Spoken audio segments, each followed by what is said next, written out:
इतना सुंदर लिखा है, कार्तिक के महीने में 10वीं तिथि को जो तुलसी की डंडी को घी में भिगोकर अपनी कामना कर कर भगवान के सामने दिए में रखकर जला देता है, दिए की तरह उससे आरती उतार देता है, कहते हैं उसका जन्म दूसरी बार पृथ्वी पर नहीं होता, वो भगवान के गोलोक धाम में जिंदगी भर के लिए विराजमान हो जाता है। जिंदगी भर के दीप की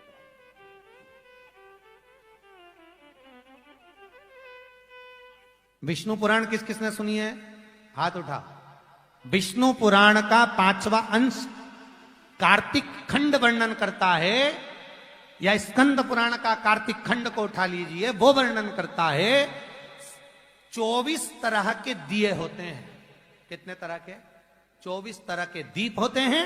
उस दीप में सर्वाधिक श्रेष्ठ दीप होता है तुलसी दल का दीप, तुलसी की डंडी से जो प्रकट किया जाए। बत्तियों का भी क्रम है, एक लंबी बत्ती होती है, एक गोल बत्ती होती है। होती कि नहीं होती? लंबी और गोल। ये वाला स्पीकर बंद है, बार बार बंद हो रहा है, बार बार चालू हो रहा है, उसको देखिए जरा। बत्ती एक गोल होती है, एक लंबी होती है। गोल बत्ती और लंबी बत्ती में अंतर होता है, बहुत जमीन आसमान का अंतर है, बहुत ध्यान देना इसका। गोल बत्ती किस किस देवी देवता पे लगती है और लंबी बत्ती किस किस देवी देवता पे लगती है, तो स्कंद पुराण और विष्णु पुराण दोनों कहती है जो लंबी बत्ती होती है वो पितरों की जगह पर, पूर्वजों की जगह पर, पूर्वजों की जगह पर, बड़ के पेड़ के नीचे, पीपल के पेड़ के नीचे लंबी बत्ती का प्रमाण है। किसी देवी के स्थान पर, जो देवी की पूजन करते हैं, जगदम्बा की पूजन करते हो, पार्वती की करते हो, लक्ष्मी की करते हो, कुल देवी का स्मरण करते हो, लंबी बत्ती का प्रमाण। और जो गोल बत्ती होती है वो गोल बत्ती का प्रमाण किसी हनुमान मंदिर, राम मंदिर, शिव मंदिर, जितने देवताओं के मंदिर है वहां पर गोल बत्ती का प्रमाण।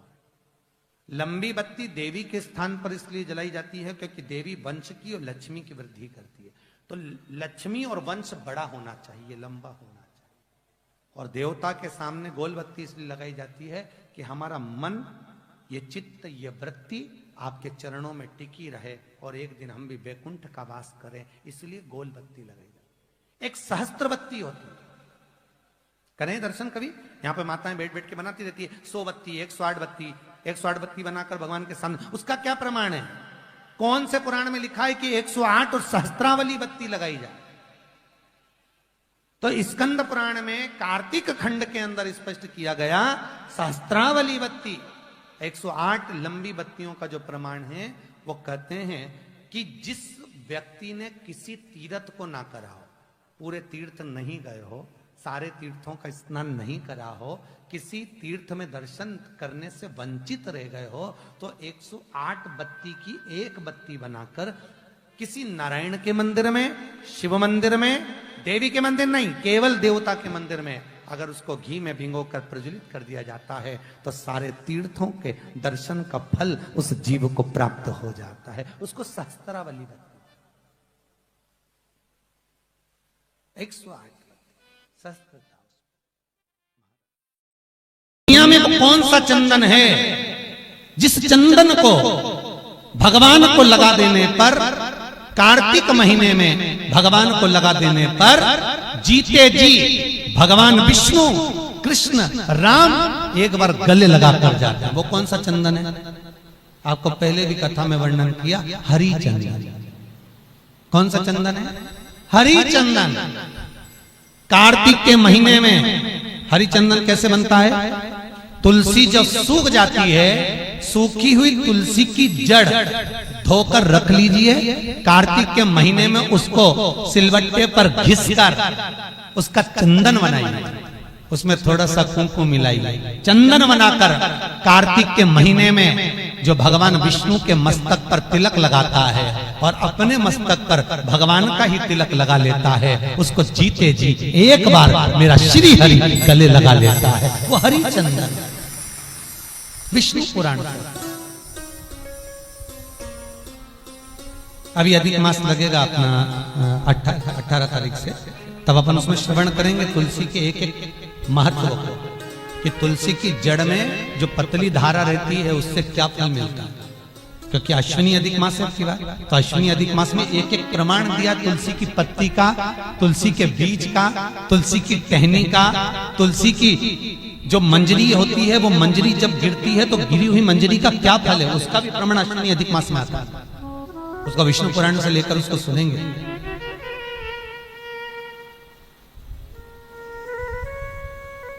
हरिचंद्र उसी तरह कार्तिक के महीने में सूखी हुई तुलसी की लकड़ी घी में भिगोकर, घी के दिए में घी भरकर जो भगवान के मंदिर में, भगवान श्री हरि के मंदिर में, नारायण राम कृष्ण के मंदिर में दिया जला देता है, उस लकड़ी का उसकी मनोकामना 3 महीने में पूरी हो जाती है महाराज। कार्तिक के महीने में उस तुलसी का इतना महत्व है। तो भस्म और निर्धारित करना कि हम कार्तिक के जो 7 नियम है, कार्तिक के महीने के जो 7 नियम बताए गए हैं, कम से कम हम 7 नियम में से एक नियम ऐसा पकड़ें जिससे हमारा जीवन सार्थक हो जाए।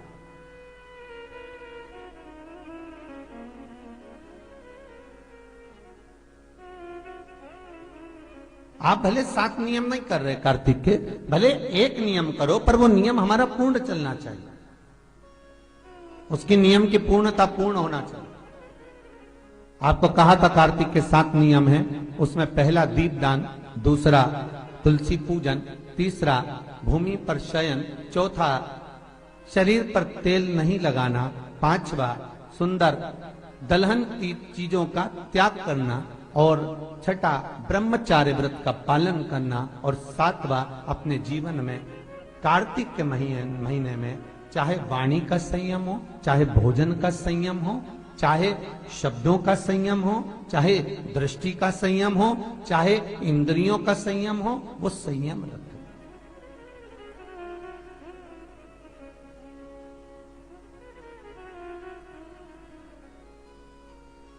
वो संयम धारण करना। अब हमें ये ज्ञात करना है कि 7 नियम जो कार्तिक के महीने के होते हैं, कार्तिक माहत्म्य में जो 7 नियम बताए गए होते हैं, इन 7 नियम में से कोई एक नियम हम हमारी जिंदगी में उतार लें, कोई एक नियम हम हमारे जीवन में उतार लें, जिस नियम के बल पर हमें परमात्मा का साक्षीकरण हो जाए।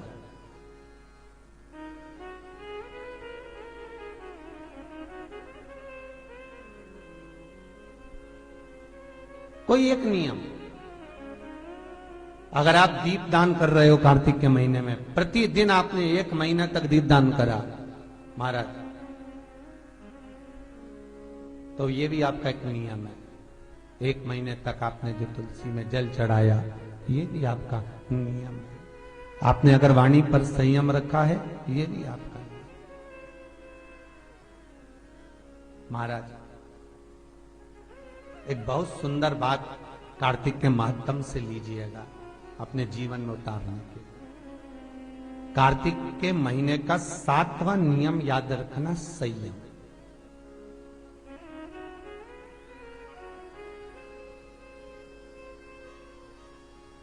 किस समय पर किस चीज का संयम होना चाहिए,